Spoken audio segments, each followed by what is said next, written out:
Good morning, students. Next topic of chapter 3rd is effective atomic number, that is EAN. So effective atomic number में क्या होता है कि हमने electron count करने हैं, ठीक है। जैसे कितने इलेक्ट्रॉन सेंट्रल मेटल एटम के पास है और कितने इलेक्ट्रॉन उसको लिगेंड ने डोनेट किए, उनका जो टोटल है दैट इज EAN। और EAN हमारे पास कितना आना चाहिए, it should be equal to 36, 54 and 86। कितना होना चाहिए? 36, 54 एंड 86, ठीक है। तो ये क्या है? 36, 54, 86 इलेक्ट्रॉन्स हैं इन नोबल गैसेस, ठीक है। तो ये हैं हमारे पास 36 इलेक्ट्रॉन्स इन क्रिप्टॉन एंड 54 है हमारे पास एक्सिनॉन में और 86 किसमें है? रेडॉन में, ठीक है। इन क्रिप्टॉन, एक्सिनॉन एंड रेडॉन, ठीक है। तो अब देखो, सबसे पहले हमारे पास एग्जाम्पल क्या है? FeCN6 4 negative. तो FeCN6 4 नेगेटिव, तो फर्स्ट स्टेप बेटा हर किसी केस में क्या होगा आपका, आपने ऑक्सीडेशन स्टेट फाइंड करनी है। आयरन की ऑक्सीडेशन स्टेट कैसे फाइंड करेंगे? X + 6 इंटू, तो साइनाइड की कितनी आ जाएगी? -1 इक्वल टू -4। सो X की वैल्यू कितनी आ गई? +2। तो आयरन का हमारे पास एटॉमिक नंबर होता है 26। तो 26 तो +2, तो 2 इलेक्ट्रॉन रिमूव करने के बाद इसके पास कितने इलेक्ट्रॉन्स लेफ्ट हैं? 24, ठीक है। और 6 साइनाइड, एक साइनाइड कितने इलेक्ट्रॉन देगा? 2। तो 6 साइनाइड कितने देंगे? 12।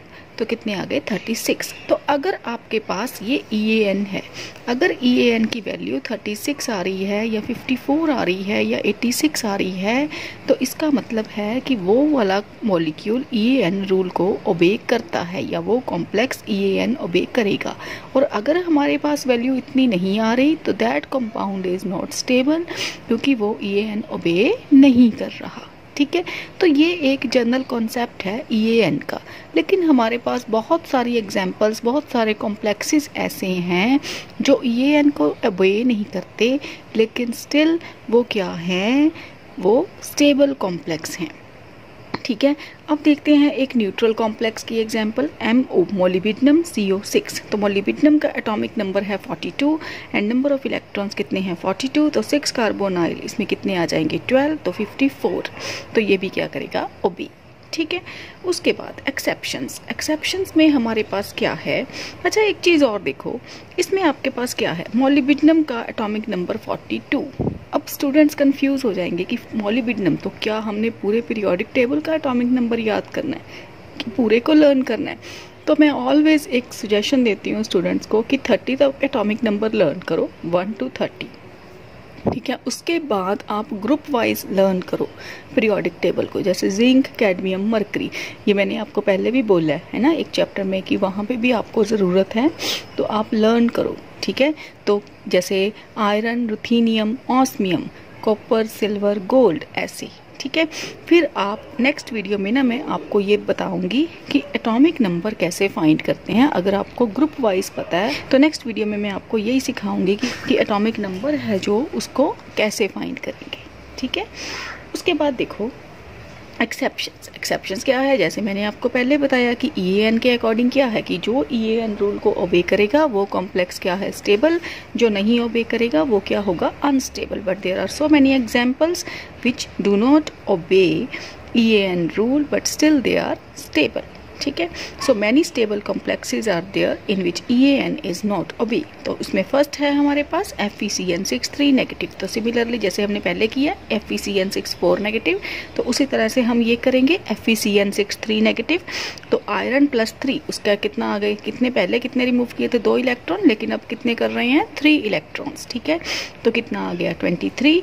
6 साइनाइड के हो गए 12 और अब हमारे पास क्या आ गया? 35। तो ये 35 क्या है? ये 30 होना क्या चाहिए हमारे पास? 36, लेकिन आ कितना रहा है? 35। इसका मतलब ये EAN को ओबे नहीं कर रहा, ठीक है। सो इससे क्या होगा? मतलब इससे EAN की जो इम्पोर्टेंस थी वो ख़त्म हो गई, या हम ये कह सकते हैं कि इट रिड्यूसेस, ये कम हो गई, ठीक है। सो सेकंड है हमारे पास बेटा EAN can explain the stability of metal carbonyl but it can not be the sole criteria to form stable carbonyl. अब जैसे हमने एक एग्जांपल की है मॉलिब्डेनम वाली, है ना, तो यहाँ पर क्या है बेटा कि मेटल कार्बोनाइल, वो कहते हैं कि मेटल कार्बोनाइल जो EAN को ओबे करेगा वो सारे स्टेबल होंगे, लेकिन कहते हैं ये कोई सोल क्राइटेरिया नहीं है। सोल क्राइटेरिया का मतलब होता है कि जैसे ये नहीं आप बोल सकते कि अगर ये वाली चीज़ नहीं होगी तो वो स्टेबिलिटी आएगी नहीं उस कॉम्प्लेक्स में, उसको हम बोलते हैं सोल क्राइटेरिया। जो अकेला EAN है वो ही नहीं डिसाइड करेगा कि मेटल कार्बोनाइल स्टेबल होंगे या अनस्टेबल, ठीक है। सो इसमें बेटा हमारे पास पहले एग्जांपल आती है VCO6। इसमें ना एक चीज़ है कि जो मेटल्स का एटॉमिक नंबर ऑड है, ठीक है, एक है ऑड एटॉमिक नंबर, एक है हमारे पास इवन एटॉमिक नंबर। जैसे वेनेडियम 23 तो ये आ गया ऑड एटॉमिक नंबर, आयरन का है 26 तो वो आ गया इवन एटॉमिक नंबर। क्योंकि कार्बोनाइल न्यूट्रल है तो जितना एटॉमिक नंबर उतने ही इलेक्ट्रॉन्स होंगे उसमें, ठीक है। तो जितने भी ऑड वाले होंगे बेटा, तो ऑड में हमारे पास ऑलवेज क्या आएगा कि वो वाली मेटल EAN को ओबे नहीं करेगी, ठीक है। सो VCO6 मतलब 23 एंड 12 तो कितना आ गया 35। तो metal with odd number of electron can not obey EAN rule. उसके बाद है हमारे पास next point, in order to satisfy the EAN rule there are some options for the metal ion. जैसे ये वाला कॉम्प्लेक्स है तो इसमें हमें एक और इलेक्ट्रॉन चाहिए कि वो EAN को ओबे करे, तो उसके लिए क्या करेंगे, अगर इस कॉम्प्लेक्स के ऊपर नेगेटिव चार्ज हो तो इसका मतलब 3 है, तो नेगेटिव होने से मेटल का एक इलेक्ट्रॉन और इंक्रीज हो गया तो मतलब 24, तो फिर क्या आ जाएगी वैल्यू 36, ठीक है। तो उसमें जैसे हमारे पास यही वाली सेम एग्जांपल है VCO6 नेगेटिव, तो 24, 12 एंड 36, ठीक है। सेकेंड है they may form single covalent bond with an atom और group having a single unpaired electron, ठीक है। जैसे इसमें है हमारे पास MnCO5 Cl, तो मैंगानीज का एटॉमिक नंबर है हमारे पास 25, तो 5 कार्बोनाइल इसके हैं हमारे पास 10 इलेक्ट्रॉन, तो Cl कितने इलेक्ट्रॉन डोनेट कर रहा है यहाँ पर 1, तो कितना आ गया 36, ठीक है। देखो EAN को कैसे लर्न करना है, आपने EAN की एक तो डेफिनेशन करनी है, एक हर किसी केस में एक एक एग्जाम्पल करनी है। जैसे मैंने आपको बताया कि पहले आप दोगे कि EAN कौन से मॉलिक्यूल या कौन से कॉम्प्लेक्सेस ओबे करते हैं, ठीक है, उसमें आप एक और 2 एग्जाम्पल्स लर्न करो। उसके बाद आप उसकी एक्सेप्शंस करोगे। एक्सेप्शंस में जितने जितने स्टेप्स आ रहे हैं, जैसे पहला था कि जो सिंपल कॉम्प्लेक्सेस हैं वो भी EAN को ओबे नहीं करते but still they are stable.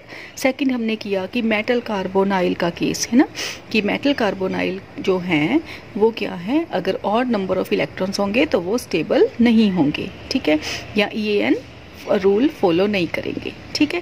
Third हमने किया कि अगर उनमें ऑप्शन दी हुई हैं कि मेटल कार्बोनाइल के पास कौन कौन सी ऑप्शंस हैं, पहली ऑप्शन कि वो एनाइन बन सकते हैं, दूसरी ऑप्शन कि वो सिंगल कोवलेंट बॉन्ड बना सकते हैं किसी भी एटम के साथ जो कि सिंगल इलेक्ट्रॉन डोनर होगी, ठीक है।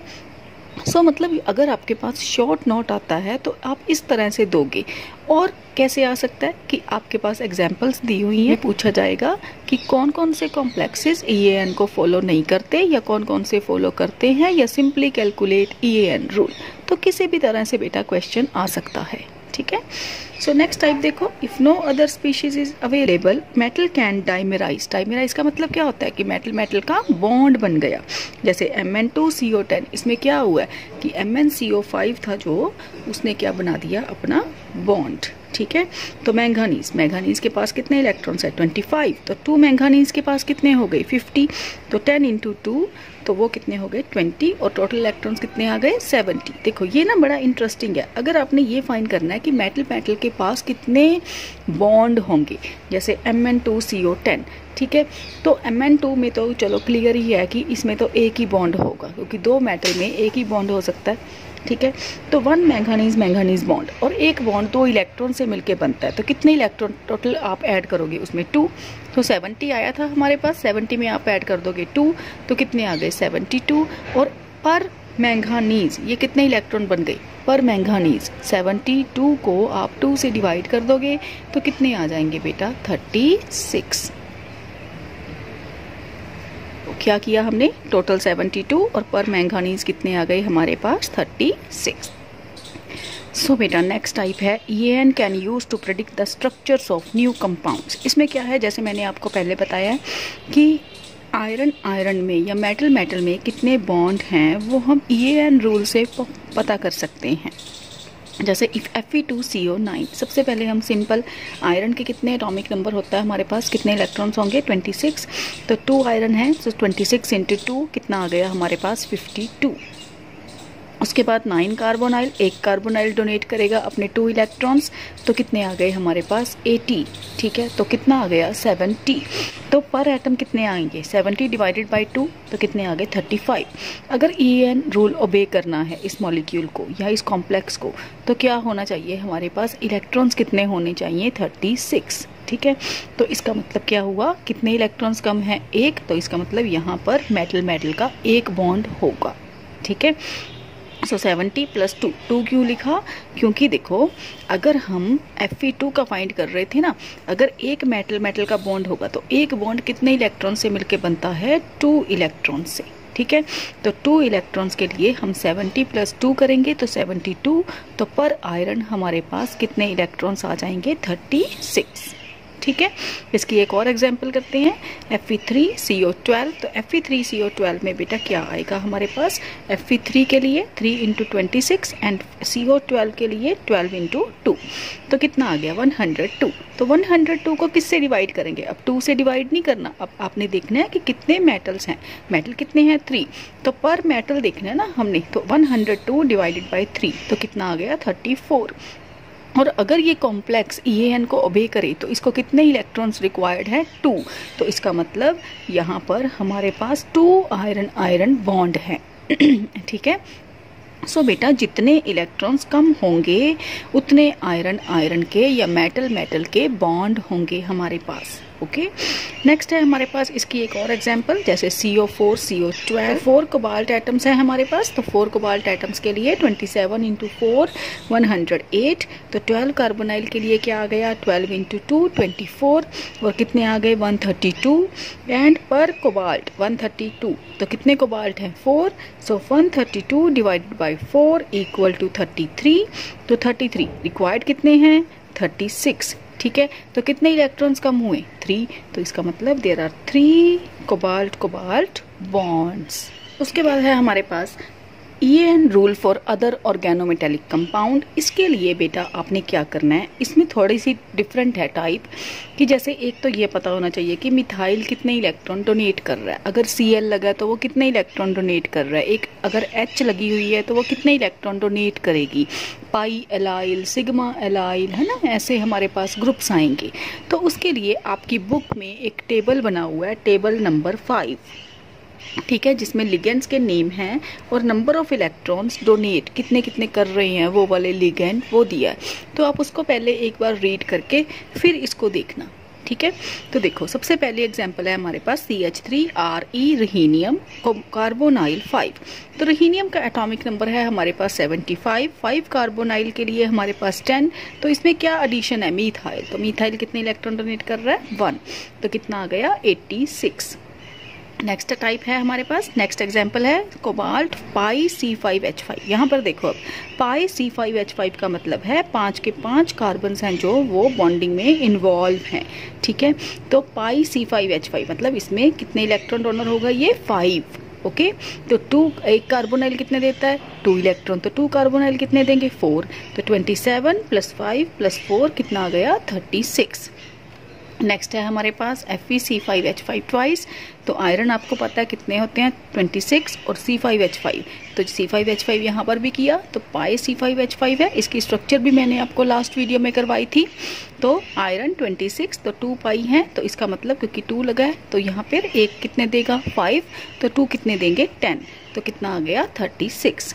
ठीक है, लास्ट एग्जांपल है हमारे पास FeCO3 C4H6। अब C4H6 क्या है, ये ब्यूटाडाइईन, ये कितने इलेक्ट्रॉन डोनेट करेगा 4, तो 3 कार्बोनाइल 6, आयरन 26, C4H6 4, तो कितना आ गया हमारे पास 36। तो ऐसे बेटा आपके पास बहुत सारी एग्जांपल्स दी हुई हैं आपकी बुक में, और जितनी भी आपके पास प्रैक्टिस प्रॉब्लम्स हैं जो भी दिया हुआ है बुक में EAN के रिलेटेड, वो सारा अच्छे से देखो। उसके बाद मैं आपको एक असाइनमेंट दूंगी, ठीक है, उसको करना आप। ओके, सो अगर कोई भी प्रॉब्लम होगी तो पूछ लेना। ओके बेटा, थैंक यू सो मच।